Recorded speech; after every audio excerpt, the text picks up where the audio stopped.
You are unworthy. You are unlovable. You are a horrible human. What? Why am I saying those things? Because those are the things that we tell ourselves every single day. It's not okay for me to tell you that. And yet, we're quite happy telling ourselves those things. So, I have this bowling ball in my hand, and there's a group of friends behind me, teenage girls, a few boys that are older than us, and I'm just gonna go for it. Bowling isn't my strength, but what have I got to lose? So I take a swing, and rather than the ball heading forwards where I'm expecting, it flies out my hands backwards. And I turn around, and there's that split second, and then the whole group bursts into laughter.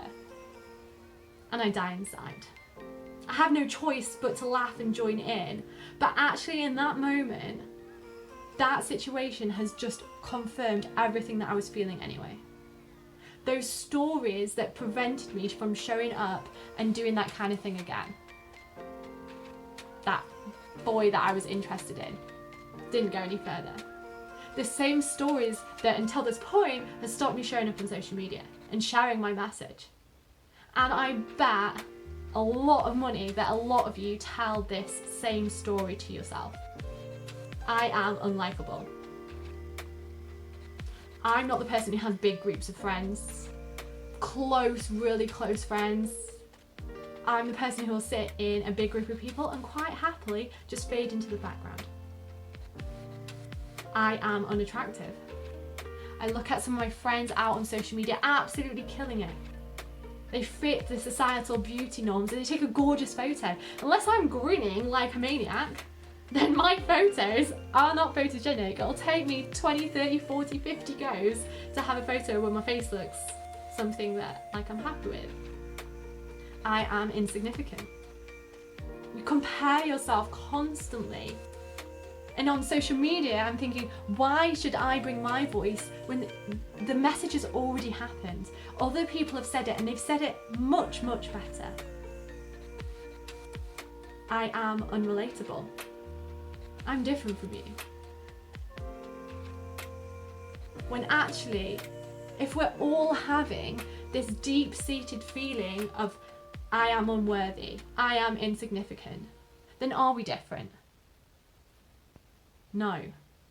We are the same, you and me. We have that same connection, that same deep root of unworthiness that brings forth this behaviour that doesn't serve us and stops us showing up in our lives. Okay, so what do? 4 simple ways to start to improve this. Today, this week, you're gonna, after this video, leave me a comment down below to say what you found the most useful and what you're gonna do this week on this in your life. Okay, number 1, notice.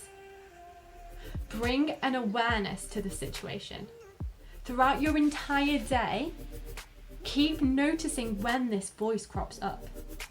If you can't see what's going on, you can't change it. So observe it first of all. And don't bring a judgment to it. You don't need to do that. You don't need to make life any harder for yourself. Just notice. And notice when it's happening in your day. Does it tend to happen morning, evening? Notice who's around you. Or are you on your own? Notice what triggers that are. Is there a mirror in a certain place in your house? Is it a certain person? Isn't a certain thing happening in your job or in your commute? Just notice, without judgment. Just be curious and see what's going on. Number 2, disrupt. Once you have noticed, you have a choice. It is not an unconscious thing that's happening anymore. You have a choice in that moment whether you go down that rabbit hole again. And actually that might feel quite attractive.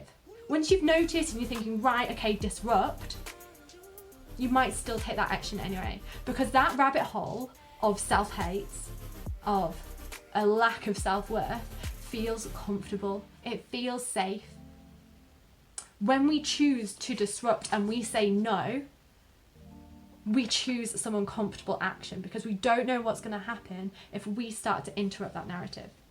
It starts to question a part of our identity that actually will do a lot to protect. Humans like identity. They like boxes and stories about ourselves. Stop. You have a choice, and you can choose not to engage with those thoughts, those feelings, or that situation. Okay, number 3. And before I tell you the next couple of steps, down below, click on the link in the comments, send me your email address, and we can stay in contact. If you're liking this, then let's connect more. Go pop your email address down below. Okay, ready for number 3? Number 3, implement. So implement means do something. Once you've noticed and you've decided no, stop, then implement a different strategy. Don't rely on willpower. Your willpower is finite, and at some point you're going to go down that safe rabbit hole because it's the easiest thing to do.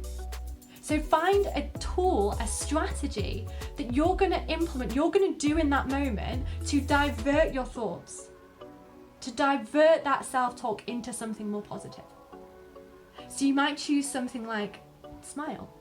Literally the physical act of smiling starts to send messages to our brain, the little muscles around our eyes, the corners of our mouth. It puts the body into a more relaxed state. Smile. You might choose that moment to take one deep breath, create some space. You might list one thing that you're grateful for. You might say to yourself one thing that you're good at. And you know what? That is going to feel uncomfortable. You might not believe and invest in those different things that you're telling yourself. That's okay. The point is you still choosing to do something different. And then step 4, the most important step. Do not miss this one out. If you do this once, next time it happens, you're right back in that situation. Number 4, repeat. You have to keep repeating this every single time that happens, in your day, in your week, in your month, in your year. Because guess what? That self-talk, that nagging negative voice doesn't go away. No matter how positive a person you are, no matter how amazing things are in your life, how fulfilled you're feeling, you still have a nagging feeling of self-doubt. You still have that inner critic. And so therefore, every time that inner critic speaks up, repeat the process. You have to practice this and embed the new messages that you want to believe in your life. Day after day, week after week, year after year. Repeat those 4 steps and your self-belief will change. I hope this has been incredibly useful for you folks. It's something that touches my heart so much because I know that pain of feeling those things about ourselves, of feeling the self-hate. And if you're feeling that, again, drop it in the comments. Let's be in this together. Let me know in the comments what you are going to do in the next week. That's one of those 4 strategies that you are going to do in your life. And ladies and gents, go click on the next video. Let's keep learning together.